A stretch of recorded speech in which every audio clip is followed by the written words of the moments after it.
بسم اللہ الرحمن الرحیم۔ عرش کے ساتھ لٹکی ہوئی تسبیح۔ نماز فجر کے بعد جو پڑھے گا اللہ اس کا اور وہ اللہ کا دیوانہ ہوگا۔ محترم ناظرین، جنت ایک مکان ہے کہ اللہ تعالیٰ نے ایمان والوں کے لیے بنایا ہے۔ اس میں وہ نعمتیں مہیا کی ہیں جن کو نہ آنکھوں نے دیکھا، نہ کانوں نے سنا، نہ کسی آدمی کے دل پر ان کا خطرہ گزرا۔ جو کوئی مثال اس کی تعریف میں دی جائے سمجھانے کے لیے ہے، ورنہ دنیا کے اعلیٰ سے اعلیٰ شے کو جنت کی کسی چیز کے ساتھ کچھ مناسبت نہیں۔ وہاں کی کوئی عورت اگر زمین کی طرف جھانکے تو زمین سے آسمان تک روشن ہو جائے اور خوشبو سے بھر جائے، اور چاند سورج کی روشنی جاتی رہے اور اس کا دوپٹہ دنیا و مافیہ سے بہتر۔ اور ایک روایت میں یوں ہے کہ اگر حور اپنی ہتھیلی زمین و آسمان کے درمیان نکالے تو اس کے حسن کی وجہ سے خلائق کے فتنہ میں پڑ جائے، اور اگر اپنا دوپٹہ ظاہر کرے تو اس کی خوبصورتی کے آگے آفتاب ایسا ہو جائے جیسے آفتاب کے سامنے چراغ اور جنت۔ اور اگر جنت کی کوئی ناخن بھر چیز دنیا میں ظاہر ہو تو تمام آسمان و زمین اس سے آراستہ ہو جائیں، اور اگر جنتی کا کنگن ظاہر ہو تو آفتاب کی روشنی مٹا دے جیسے آفتاب ستاروں کی روشنی مٹا دیتا ہے۔ جنت کتنی وسیع ہے اس کو اللہ رسول عز و جل صلی اللہ تعالی علیہ وسلم ہی جانے۔ اجمالی بیان یہ ہے کہ اس میں 100 درجے ہیں۔ ہر 2 درجوں میں وہ مسافت ہے جو آسمان و زمین کے درمیان ہے۔ رہا یہ کہ خود اس درجے کی کیا مسافت ہے، اس کے متعلق کوئی روایت خیال میں نہیں، البتہ ایک حدیث ترمذی کی یہ ہے کہ اگر تمام عالم ایک درجے میں جمع ہوں تو سب کے لیے وسیع ہے۔ جنت میں ایک درخت ہے جس کے سائے میں 100 برس تک تیز گھوڑے پر سوار چلتا رہے اور ختم نہ ہو۔ جنت کے دروازے اتنے وسیع ہوں گے کہ ایک بازو سے دوسرے تک تیز گھوڑے کی 70 برس کی راہ ہوگی، پھر بھی جانے والوں کی وہ کثرت ہوگی، مونڈے سے مونڈا چلتا ہوگا، بلکہ بھیڑ کی وجہ سے دروازہ چرچرانے لگے گا۔ اس میں قسم قسم کے جو باہر کے محل ہیں، ایسے صاف و شفاف کے اندر کا حصہ باہر سے اور باہر کا اندر سے دکھائی دے۔ جنت کی دیواریں سونے اور چاندی کی اینٹوں اور مشک کے گارے سے بنی ہے، ایک اینٹ سونے کی، ایک چاندی کی۔ زمین زعفران کی کنکریوں کی جگہ موتی اور یاقوت۔ ایک روایت میں ہے کہ جنت عدن کی ایک اینٹ سفید موتی کی ہے، ایک یاقوت سرخ کی، ایک زبر جد سبز کی، اور مشک کا گارا اور گھاس کی جگہ زعفران ہے، موتی کی کنکریاں، عنبر کی مٹی۔ جنت میں ایک ایک موتی کا خیمہ ہوگا جس کی بلندی 60 میل۔ جنت میں 4 دریا ہیں، ایک پانی کا، دوسرا دودھ کا، تیسرا شہد کا، چوتھا شراب کا۔ پھر ان سے نہریں نکل کر ہر ایک کے مکان میں جا رہی۔ وہاں کی نہریں زمین کھود کر نہیں بہتی بلکہ زمین کے اوپر رواں ہے۔ نہروں کا ایک کنارہ موتی کا، دوسرا یاقوت کا، اور نہروں کی زمین خالص مشک کی۔ وہاں کی شراب دنیا کی سی نہیں جس میں بدبو اور کڑواہٹ اور نشہ ہوتا ہے اور پینے والے بے عقل ہو جاتے ہیں، آپے سے باہر ہو کر بےہودہ بکتے ہیں۔ وہ پاک شراب ان سب باتوں سے پاک و منزہ ہے۔ جنتیوں کو جنت میں ہر قسم کے لذیذ سے لذیذ کھانے ملیں گے، جو چاہیں گے فوراً ان کے سامنے موجود ہوگا۔ اگر کسی پرندے کو دیکھ کر اس کے گوشت کھانے کو جی ہو تو اسی وقت بھنا ہوا ان کے سامنے آ جائے گا۔ اگر پانی وغیرہ کی خواہش ہو تو کوزے خود ہاتھ میں آ جائیں گے، ان میں ٹھیک اندازے کے موافق پانی، دودھ، شراب، شہد ہوگا۔ ان کی خواہش سے ایک قطرہ کم نہ زیادہ۔ بعد پینے کے خود بخود جہاں سے آئے تھے چلے جائیں گے، وہاں نجاست، گندگی، پاخانہ، پیشاب، تھوک، رینٹ، کان کا میل، بدن کا میل اصلاً نہ ہوں گے۔ ایک خوشبودار فرحت بخش پسینہ نکلے گا، سب کھانا ہضم ہو جائے گا، اور ڈکار اور پسینے سے مشک کی خوشبو نکلے گی۔ ہر شخص کو 100 آدمیوں کے کھانے پینے جمع کی طاقت دی جائے گی۔ ہر وقت زبان سے تسبیح و تکبیر بے قصد اور بلا قصد مثل سانس کے جاری ہوگی۔ کم سے کم ہر شخص کے سرہانے 10,000 خادم کھڑے ہوں گے۔ خادموں میں ہر ایک کے ہاتھ میں چاندی کا پیالہ ہوگا اور دوسرے ہاتھ میں سونے کا، اور ہر پیالے میں نئے نئے رنگ کی نعمت ہوگی۔ جتنا کھاتا جائے گا لذت میں کمی نہ ہوگی بلکہ زیادتی ہوگی۔ ہر نوالے میں 70 مزے ہوں گے، ہر مزہ دوسرے سے ممتاز، وہ معاً محسوس ہوں گے، ایک کا احساس دوسرے سے مانے نہ ہوگا۔ جنتیوں کے نہ لباس پرانے پڑیں گے نہ ان کی جوانی فنا ہوگی۔ پہلا گروہ جو جنت میں جائے گا ان کے چہرے ایسے روشن ہوں گے جیسے 14ویں رات کا چاند، اور دوسرا گروہ جیسے کوئی نہایت روشن ستارہ۔ جنتی سب ایک دل ہوں گے، ان کے آپس میں کوئی اختلاف و بغض نہ ہوگا۔ جنتی جب جنت میں جائیں گے ہر ایک اپنے اعمال کی مقدار سے مرتبہ پائے گا اور اس کے فضل کی حد نہیں۔ پھر انہیں دنیا کی 1 ہفتے کی مقدار کے بعد اجازت دی جائے گی کہ اپنے پروردگار عز و جل کی زیارت کریں، اور عرش الہی ظاہر ہوگا اور رب عز و جل جنت کے باغوں میں سے ایک باغ میں تجلی فرمائے گا، اور ان جنتیوں کے لیے ممبر بچھائے جائیں گے۔ نور کے ممبر، موتی کے ممبر، یاقوت کے ممبر، زبر جد کے ممبر، سونے کے ممبر، چاندی کے ممبر، اور ان میں ادنا مشک و کافور کے ٹیلے پر بیٹھے گا، اور ان میں ادنا کوئی نہیں۔ اپنے گمان میں کرسی والوں کو کچھ اپنے سے بڑھ کر نہ سمجھیں گے، اور خدا کا دیدار ایسا صاف ہوگا جیسے آفتاب اور 14ویں رات کے چاند کو ہر ایک اپنی اپنی جگہ سے دیکھتا ہے، کہ ایک کا دیکھنا دوسرے کے لیے مانے نہیں، اور اللہ عز و جل ہر ایک پر تجلی فرمائے گا۔ ان میں سے کسی کو فرمائے گا، اے فلاں بن فلاں، تجھے یاد ہے جس دن تو نے ایسا ایسا کیا تھا؟ دنیا کے بغض معاصی یاد دلائے گا۔ بندہ عرض کرے گا، کیا تو نے مجھے بخش نہ دیا؟ فرمائے گا، ہاں، میری مغفرت کی وسعت ہی کی وجہ سے تو اس مرتبے کو پہنچا۔ اور وہ سب اسی حالت میں ہوں گے کہ ابر چھائے گا اور ان پر خوشبو برسائے گا کہ ان کی سی خوشبو ان لوگوں نے کبھی نہ پائی تھی۔ اور اللہ عز و جل فرمائے گا کہ جاؤ اس کی طرف جو میں نے تمہارے لیے عزت تیار کر رکھی ہے، جو چاہو لو۔ پھر لوگ ایک بازار جائیں گے جسے ملائکہ گھیرے ہوئے ہیں، ان میں وہ چیزیں ہوں گی کہ ان کی مثل نہ آنکھوں نے دیکھی، نہ کانوں نے سنی، نہ قلوب پر ان کا خطرہ گزرا۔ اسی میں سے جو چاہیں گے ان کے ساتھ کر دی جائے گی، اور خرید و فروخت نہ ہوگی، اور جنتی اس بازار میں باہم ملیں گے۔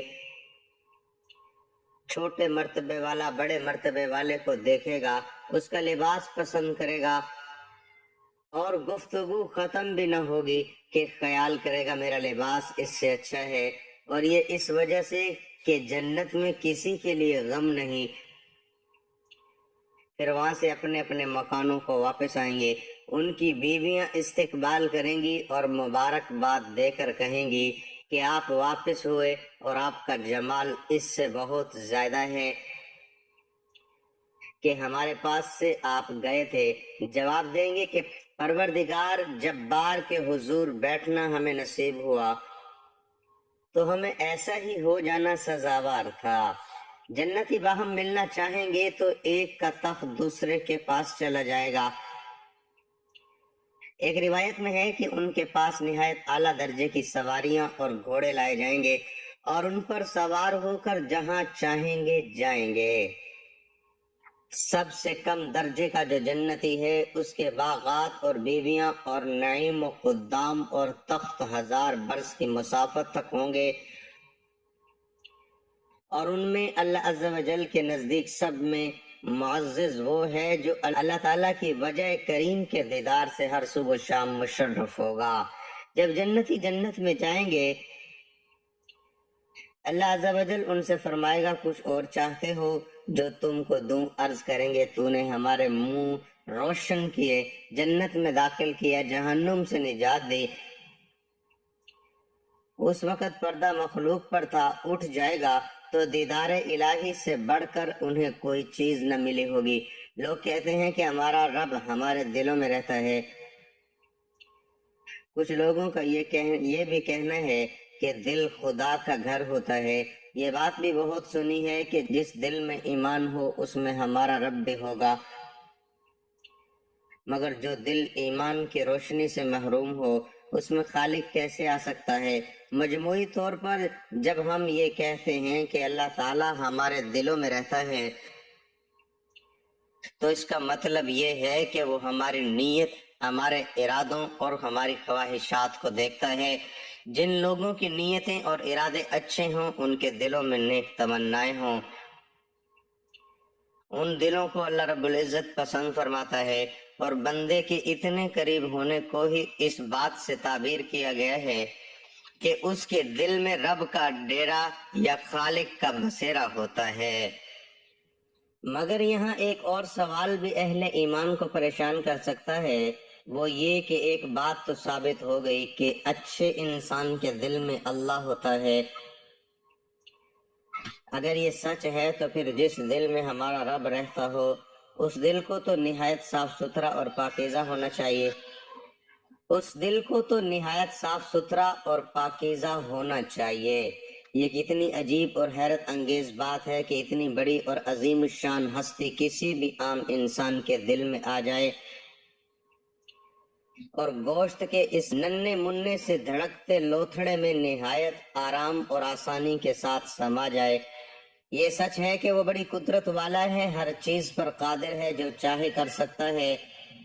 اس کی عظیم ہستی سے سب کچھ ممکن ہے، مگر یہاں ایک سوال ذہنوں میں یہ ابھرتا ہے کہ کیا ہم اپنے اس عظیم اور بے مثال مہمان کا شایان شان استقبال کرنے کے قابل ہیں؟ کیا ہم نے اپنے دل میں آنے والے اس مہمان کے احترام میں اپنے دل کو پاک و صاف بھی کیا ہے یا نہیں؟ ایسا بظاہر تو نظر نہیں آتا، کیونکہ ہم جیسے گناہ گار جو لمحہ لمحہ اپنے رب کی نافرمانی کرتے ہیں، اس کے حکم عدولی کرتے ہیں، اس کی ہدایات و تعلیمات کو یکسر نظر انداز کرتے ہیں، کہ ہم اس قابل ہیں کہ وہ ہم سے راضی ہو اور ہمارے دل میں مہمان بن جائے؟ ایسا ممکن ہی نہیں ہے۔ کیوں؟ اس لیے کہ پہلے آنے والے مقدس ہستی کی حیثیت اور شان کے مطابق مہمان خانے دل کی مکمل تطہیر ہونی چاہیے۔ لیکن جس دل میں گناہ سے پیار اور دنیا سے رغبت ہو، وہ دل اللہ کا مسکن کیسے بن سکتا ہے؟ کہ ہمارے دل اس قابل ہیں کہ ان میں وہ ذات پاک مہمان بن سکے؟ ہم دنیا میں دیکھتے ہیں کہ جب ہمارے گھر یا دفتر میں کوئی مہمان آ رہا ہوتا ہے تو ہم اس کے مرتبے اور شان کے اعتبار سے اس جگہ کی خوب اچھی طرح صفائی ستھرائی کراتے ہیں، وہاں گندگی کا ذرہ بھی باقی نہیں چھوڑتے، اس جگہ کو سجاتے سنوارتے ہیں اور ہر طرح سے اس قابل کرتے ہیں کہ اس جگہ بیٹھ کر آنے والا مہمان خوشی اور راحت محسوس کرے۔ دنیا میں ہم اپنے گھر آنے والی شخصیت کے مقام و مرتبے کے اعتبار سے اور اس کے ساتھ دلی وابستگی کے اعتبار سے ہی اس مقام کی خوب اچھی طرح صفائی کراتے ہیں جہاں اپنے معزز مہمان کو بٹھانا ہوتا ہے۔ لیکن جب باری تعالیٰ آپ کا مہمان ہو تو کیا آپ نے اس کی صفائی ستھرائی کا اہتمام اس کے شایان شان کیا ہے؟ کیا اس میں مذکورہ معیار کا خیال رکھا گیا ہے یا نہیں؟ ایسے میں تو ہر اہل ایمان کو چاہیے کہ پہلے وہ اپنے خالق اور مالک کا شکر ادا کرے اور اس کا احسان مانے کہ وہ اس کے دل میں اس کا مہمان بننے کا اعزاز مرحمت فرما رہا ہے۔ اس کے بعد اپنے دل اور اپنی روح کا اچھی طرح تزکیہ کرے، کیونکہ جو ہستی اس دل میں جاگزی ہوگی اس کی شان اور احترام کا تقاضا ہے کہ اسے بالکل پاک و صاف کر دیا جائے، اس میں سے ہر خرابی، ہر نقص، ہر غلاظت اور ہر طرح کی گندگی کو نکال باہر پھینک دیا جائے۔ روحانی پاکیزگی کے پانی سے اس دل کو خوب اچھی طرح دھویا جائے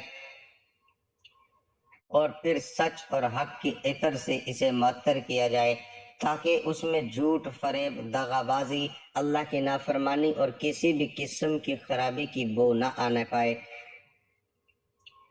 اس کے بعد ہی یہ دل اس قابل ہو سکے گا کہ اس میں ہم سب کا خالق، ہماری جانوں اور ہمارے مالوں کا مالک اس میں قیام کر سکے۔ انسان کا دل اللہ کا گھر ہے جس میں اللہ اپنی مرضی سے رہتا بستا ہے، لیکن انسان کے دل کو اللہ کا گھر ہونے کا شرف اس وقت ملتا ہے جب اس دل کے اندر اللہ کا ذکر بس جائے اور یہ دل عشق رسول صلی اللہ علیہ وسلم سے جگمگا اٹھے اور ایسا روشن و منور ہو جائے کہ پھر اللہ کے سوا کچھ اور نظر ہی نہ آئے۔ دلوں میں ہم وقت اللہ کی یاد اور اس کا ذکر ہو اور اس میں رسول کریم صلی اللہ علیہ وسلم کی محبت بسی ہوئی ہو۔ بس مومن کی یہی آرزو ہونی چاہیے۔ اہل ایمان کے دلوں میں بار بار یہ خواہش انگڑائیاں لیتی ہیں کہ کسی طرح ہمارا رب ہم سے راضی ہو جائے اور وہ ہمیں اپنے فرما بردار بندوں میں شامل کر لے۔ اس کے بعد کوئی شر یا برائی ہمارے نزدیک آنے کا تصور بھی نہیں کر سکتی، کیونکہ ہمارا رب ہمارے ساتھ ہوتا ہے۔ اگر انسان کے دل میں یہ سوچ، یہ فکر اور یہ جذبہ پیدا ہوتا ہے، اس کا سیدھا سا مطلب یہ ہے کہ ہمارا رب بھی یہی چاہتا ہے کہ ہم بس اس کے ہو کر رہ جائیں، ہمارے دلوں میں صرف وہی ذات ہو، اس کے سوا ہمارے خیالوں اور ہمارے دلوں میں کوئی دوسرا نہ ہو، ہماری فکر اور سوچ ایک اللہ سے شروع ہو کر اسی ایک اللہ پر ختم ہو۔ اگر ہمارے دل میں یہ جذبہ پیدا ہو گیا تو سمجھ لیں کہ وہ ہم سے راضی ہے۔ جب ہی تو اسی کی توفیق سے ہم اس کے خیالوں میں گم ہو گئے ہیں، اور اللہ سے تعلق کی لذت کی بات ہی کچھ اور ہے۔ شاید اسی لیے ایسے انسان کا پورا جسم اور اس کا رواں رواں چیخ چیخ کر کہتا ہے کہ میرے آقا اور مالک میرے دل میں رہتا ہے اور میرا مہمان ہے، گویا اللہ نے ہی اسے یہ توفیق دی اور اس کے دل میں اپنی موجودگی کا احساس دلا کر یہ حکم دیا کہ اب ہم صرف اسی کے ہو جائیں۔ یہ حقیقت ہے، یہ حقیقت سے سبھی اہل ایمان اچھی طرح واقف ہے کہ مومن کا دل اللہ کا گھر ہوتا ہے، اور اس کی محبت میں جب دل تڑپتا ہے تو یہ اس بات کا اشارہ ہے کہ اللہ تعالیٰ آپ کے دل میں مہمان بننا چاہتا ہے، جس کے لیے وہ پاک اور صاف ستھرے دل ہی کا انتخاب کرتا ہے۔ اس لیے ہر اہل ایمان کو چاہیے کہ وہ اللہ کو اپنے دل کا مہمان بنانے کے لیے اس دل کو صاف رکھے اور اپنے گناہوں سے بار بار توبہ کرتا رہے، اپنے دل کو بالکل پاک کر لے۔ مومن کو چاہیے کہ وہ اپنی ہر سوچ اور ہر فکر کو ایمانی جذبے سے معمور کر لے، اپنے مزاج میں استقامت پیدا کرے اور نیکیوں پر پوری مستقل مزاجی کے ساتھ جم جائے۔ اس کے بعد اسے اللہ کی محبت کا انعام مل سکتا ہے اور اسی کے نتیجے کے طور پر اس کے دل میں اللہ کا بصیرہ کر سکتا ہے۔ جنہیں اللہ چاہے اور ہدایت دے وہ اللہ کے ہو کر رہ جاتے ہیں، اس کے دوست بن جاتے ہیں۔ اللہ بھی یہی چاہتا ہے کہ ہم صرف اسی کے ہو کر رہیں، کسی اور کو دل میں جگہ نہ دیں۔ مومن کا دل اللہ کا گھر ہوتا ہے، اور جب اس کی محبت میں دل تڑپتا ہے تو یہ اس بات کا اشارہ ہے کہ اللہ آپ کے دل میں آنا چاہتا ہے، لیکن چونکہ اللہ پاک ہے اس لیے وہ پاک دل کا ہی انتخاب کرتا ہے اور گناہوں سے پاک قلب کو اپنا مسکن بناتا ہے۔ اس لیے اہل ایمان پر لازم ہو جاتا ہے کہ وہ اللہ کو اپنے دل کا مہمان بنانے کے لیے اپنے دل کو صاف رکھے اور اپنے گناہوں سے مسلسل توبہ کرتا رہے اور اپنے دل کو بالکل پاک و صاف کر لے، تاکہ یہ دل اللہ کے قیام کی شایان شان ہو جائے۔ لیکن شیطان ہمیں راستے سے بھٹکانے کی ہر ممکن کوشش کرتا ہے۔ اس کی تو ہمیشہ یہ کوشش رہی ہے کہ کسی بندے کو اللہ کے قریب نہ جانے دے۔ اس لیے جب کوئی بندہ اللہ کا ہونا چاہتا ہے تو شیطان انسان کی بیجا خواہشات اور اس کے نفس کو استعمال کرتے ہوئے دنیا کو حسین بنا کر اس کے سامنے پیش کر دیتا ہے، جس کے نتیجے میں گناہ اور برائی سے جو نفرت مومن کے دل میں ہونی چاہیے تھی وہ ختم کرنے کی کوشش کرتا ہے۔ یہ بات ضرور یاد رکھیں کہ جب تک بندہ گناہ کرنا نہیں چھوڑتا اللہ کا قرب حاصل نہیں کر سکتا۔ اللہ سبحانہ وتعالیٰ کا ارشاد ہے، میں صبر کرنے والوں کا دوست ہوں اور ٹوٹے دلوں میں رہتا ہوں۔ یہاں اس طرف اشارہ دیا جا رہا ہے کہ اگر انسان ہر موقع پر اللہ کا شکر ادا کرے گا اور اس کی ہر عطا پر اس کے حضور سجدہ شکر ادا کرے گا تو اپنے رب کی رضا پا سکتا ہے، اور جب وہ کسی انسان سے راضی ہو گیا تو اس کا بیڑا پار ہے۔ اوپر کی آیت مبارکہ میں اللہ رب العزت نے صابرین کو اپنا دوست قرار دیا۔ ظاہر ہے یہ رب العالمین کا اعلان ہے، اس لیے اس پر ایمان رکھنا ہمارا فرض ہے۔ گویا صبر وہ کنجی ہے جس کی مدد سے پروردگار عالم کی دوستی حاصل کی جا سکتی ہے۔ دوسری بات یہ کہی گئی ہے کہ اللہ تعالیٰ ٹوٹے ہوئے دلوں میں رہتا ہے۔ اس کا مطلب یہ ہوا کہ دنیا میں جو انسان دکھی ہے یا مسائل کا شکار ہے وہ خود کو تنہا یا بے یار و مددگار محسوس نہ کرے، کیونکہ خود ہی تو باری تعالیٰ یہ ارشاد فرما رہا ہے کہ وہ ٹوٹے ہوئے دل میں رہتا ہے۔ دل اسی کا ٹوٹتا ہے جو مشکلات میں گھرا ہوا ہو اور اسے ایسا لگتا ہے جیسے ساری دنیا اس سے ناراض ہے یا حالات نے اس کے گرد گھیرا تنگ کر دیا ہے۔ مگر اس آیت مبارکہ میں ایسے پریشان حال لوگوں کے لیے یہ خوشخبری ہے کہ وہ فکر مند نہ ہوں، کیونکہ ان کے دل میں خدا رہتا ہے۔ اللہ تعالیٰ سے دعا ہے کہ وہ سبھی اہل ایمان پر اپنا کرم فرمائے اور انہیں اپنا مقبول اور فرما بردار بندہ بننے کی توفیق عطا فرمائے، آمین۔ ناظرین، عرش کے ساتھ لٹکی ہوئی تسبیح اور جنت کے درختوں کے پتوں پر لکھی جانے والی یہ تسبیح پڑھنے والا ہر دن کوئی نہ کوئی معجزہ ضرور دیکھتا۔ ناظرین، ایسی تسبیح جو عرش کے ساتھ لٹکی ہوئی ہے، جو بندہ اس تسبیح کو روزانہ پڑھتا ہے وہ اللہ کے سب سے پیارے بندوں میں شامل ہوتا ہے۔ اللہ پاک اپنے اس بندوں سے بے حد پیار کرتا ہے۔ اللہ پاک اپنے اس بندوں پر اپنی رحمتوں کو نچھاور کرتا ہے۔ دنیا کی ہر چیز ان سے پیار کرنے لگتی ہے۔ اس تسبیح کو پڑھنے والا ہر دن اللہ تعالیٰ سے اپنی حاجات، اپنی خواہشات ضرور پوری کرواتا ہے، یعنی وہ اپنے ہر معاملات میں اللہ پاک کی مدد پاتا ہے۔ یہ تسبیح جو جنت کے درختوں کے پتوں پر، جنتی حوروں کے پروں پر لکھی ہے، وہ تسبیح ہے کلمہ طیبہ، یعنی لا الہ الا اللہ محمد الرسول اللہ صلی اللہ علیہ وآلہ وسلم۔ جو شخص لا الہ الا اللہ محمد الرسول اللہ پڑھے گا تو وہ اللہ تعالیٰ کا سب سے پیارا بندہ ہوگا۔ یہ تسبیح کسی بھی وقت چلتے پھرتے پڑھ لیں۔ اگر آپ نے اللہ کو خوش کرنا ہے، اللہ کو راضی کرنا ہے،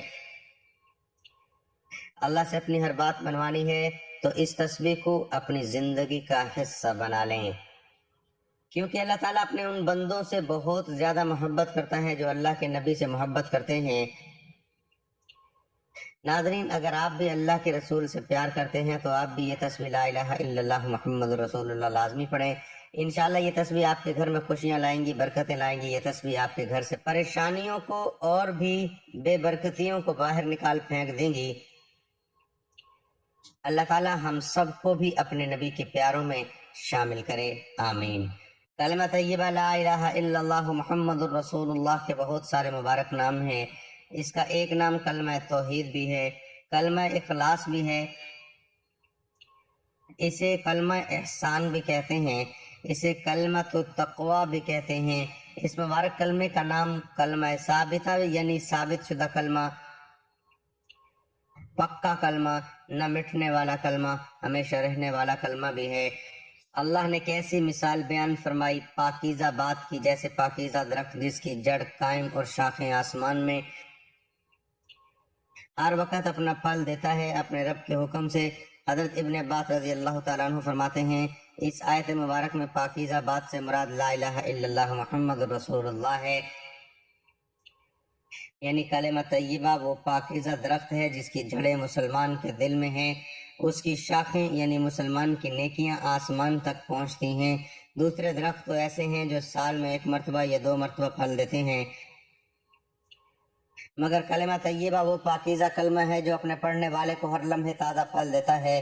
کلمہ طیبہ کی برکت سے ہر لمحے مسلمان کو تازگی ملتی ہے، ہر لمحے اس کا ایمان برقرار رہتا ہے، اس کی برکت سے ہر لمحے آدمی اللہ پاک کی رحمتوں کا مستحق بنتا رہتا ہے۔ حضرت نوح علیہ السلام نے اپنے بیٹے کو 2 باتوں کی وصیت فرمائی، ان میں سے ایک بات یہ تھی کہ میں تجھے لا الہ الا اللہ کا حکم دیتا ہوں۔ پھر اس کی فضیلت بیان فرمائی کہ 7 آسمان اور 7 زمینیں